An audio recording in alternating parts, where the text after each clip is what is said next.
AI tools like ChatGPT can be really appealing to use as tools to make your writing go a lot faster. But when you think about them in the context of research grants, it's really important to use these tools carefully. And that's what we're talking about in a bit more detail today. So if you are new around here, my name is Sarah Dobson. I am a research grant consultant, and my team and I help early career researchers write funded grants. So I am going to base today's conversation around a published article by, let me pull this up and I will post this in the video description, Elizabeth Seckel, Brandy Stevens, and Fatima Rodriguez. And this article is called 10 Simple Rules to Leverage Large Language Models for Getting Grants. And this is specific for research grants. So I think that this is a really useful framework to consider if you are interested in using a tool like ChatGPT to write your research grant, or help you write a research grant, I should say. So I'm going to go through each of their rules and talk a little bit about them. So rule number 1, check the guidelines of the funding agency regarding AI. And so we've talked about this in previous videos specific to NIH, right? We know that there are, as of the time of the publication of these videos, there are rules prohibiting the use of AI tools, large language models for peer review, but not for generating grant applications. But that, of course, could change at any time. So it's really important to stay on top of the rules and policies and guidelines at your target funding agency.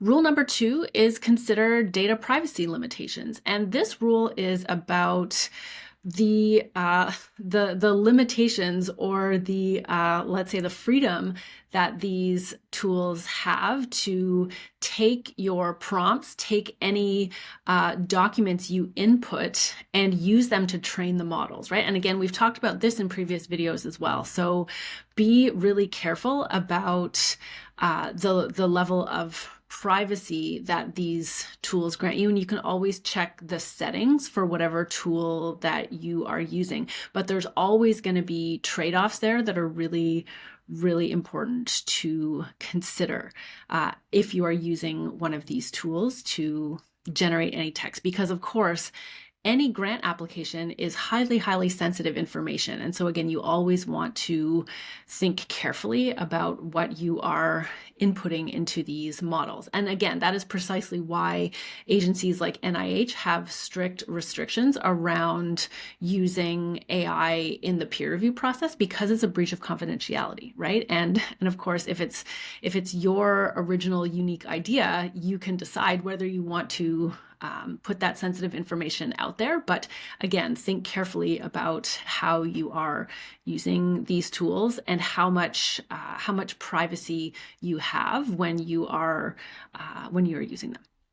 Okay, rule number 3, don't use AI to write your grant. So, interestingly, this is, one of the rules that they include here. But I think this goes back to some of what we've talked about in previous videos around using AI to solve the blank page problem versus using AI further down the line in the refinement process. And I think that's exactly what they are getting at here, that you don't want to be using these tools to generate original ideas or original text, because that's not what these aren't thinking models necessarily. They're pattern recognition models, and that's a lot of the reason why we get these hallucinations. We get just unreliable information. And so again, as we've talked about in previous videos, it's really important to retain your own original thinking and reasoning and refining before you get to a point where you're using these tools to improve the writing. And again, also, as we've talked about, there are other ways to get around the blank page problem. My solution there is to use templates and non-AI prompts. You're not prompting the AI, you're prompting yourself to come up with the original ideas and kind of shape them before you choose to refine them in these in these chatbots, in these tools.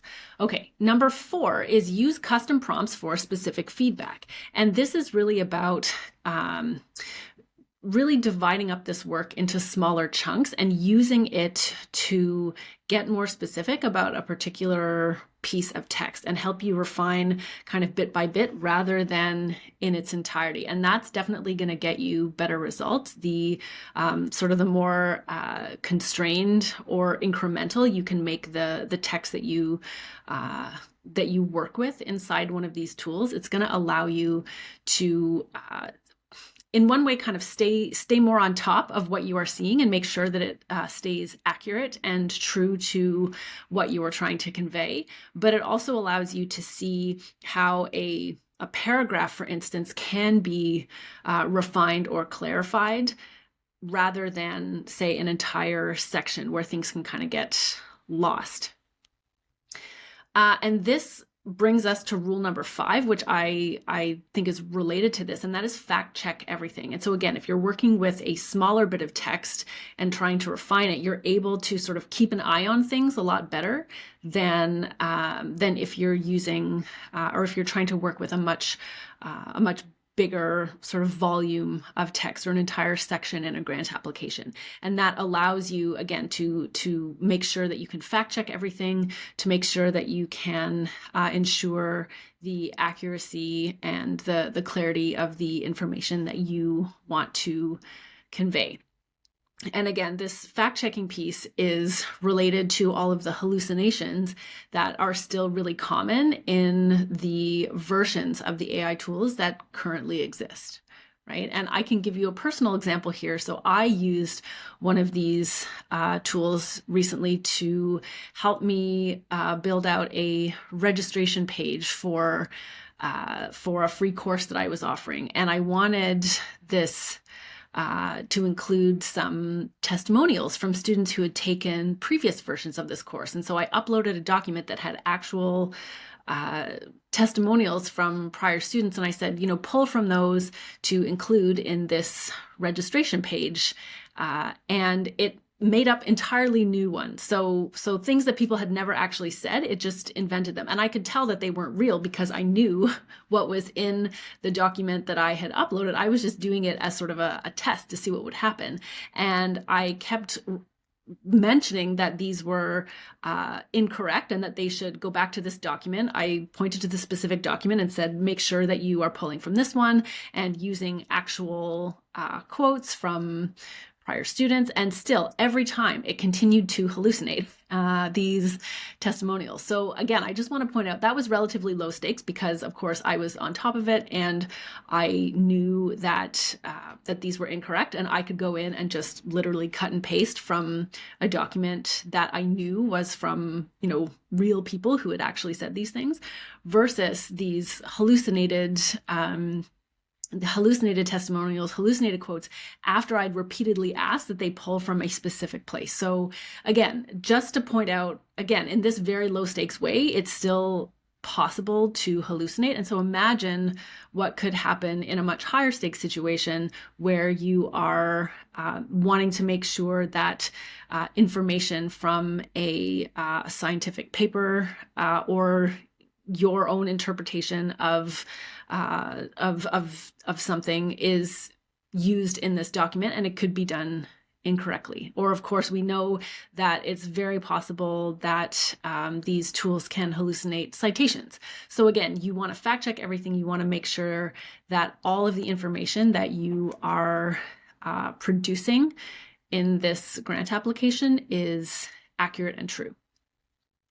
Okay, rule number 6, don't copy paste. Use the AI generated text as inspiration, right? So the tricky part about these tools, as the authors point out, is that these tools can sound very convincing, but again, as we know, they often hallucinate and do not provide accurate information. And the other thing that I've certainly noticed is that all of the AI language, unless these tools are trained specifically to your own voice, they all kind of sound the same, and it's very sort of generic sounding. And so again, copy pasting that will make you sound very generic.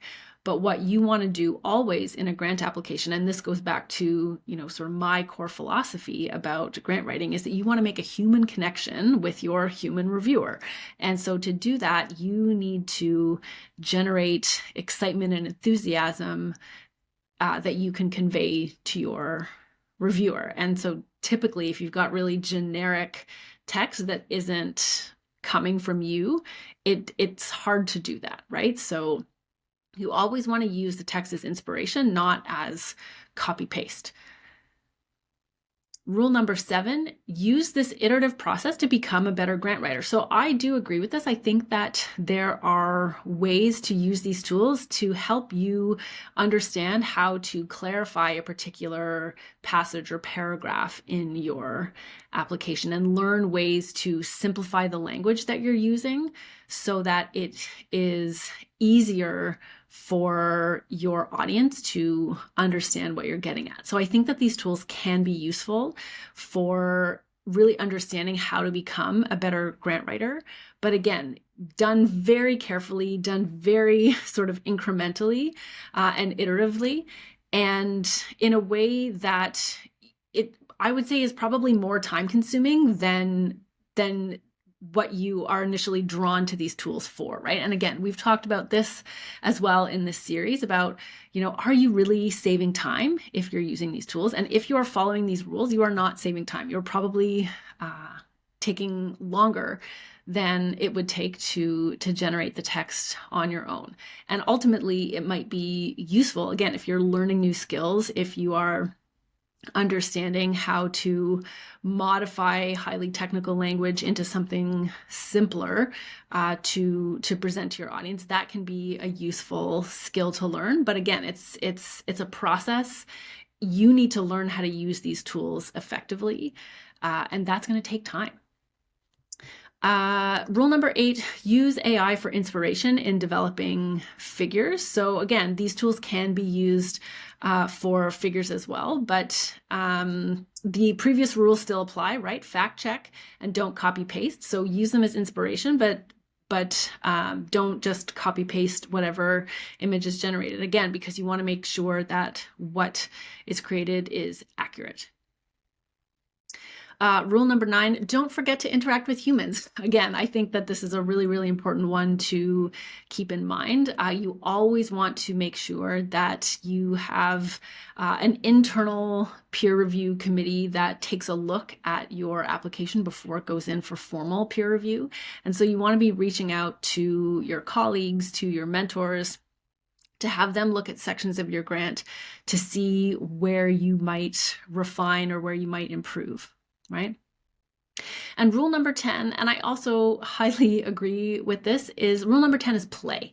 So this really comes back to learning how to use these types of tools to your advantage and really understanding how they work and how they can help you, again, with all of the previous rules and constraints in mind. But figure out what the limitations and the constraints are for you. And that example that I gave you earlier about using it to generate a registration page, that was my way of playing around. And I've been doing that in some other ways so that I can understand what the advantages and limitations of these tools actually are. And so because of that, I'm much more clear about my own use of these tools and what I am recommending to you. So I do encourage you, as these authors have, to play around and figure out how you can use these tools for writing research grants, again, with all of the previous rules that we have talked about in mind.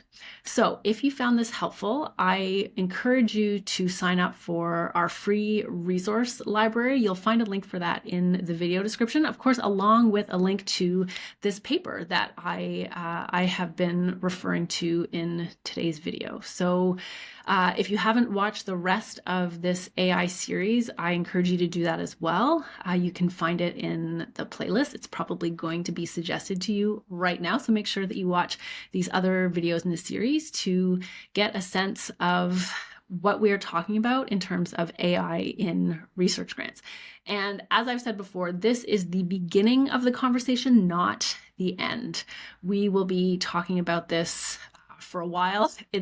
AI is here to stay, and so we need to learn how to use it responsibly in generating research grants and in other areas of our life. So there will be lots more to come, but this initial series is just kind of giving us the lay of the land. So I will see you next time.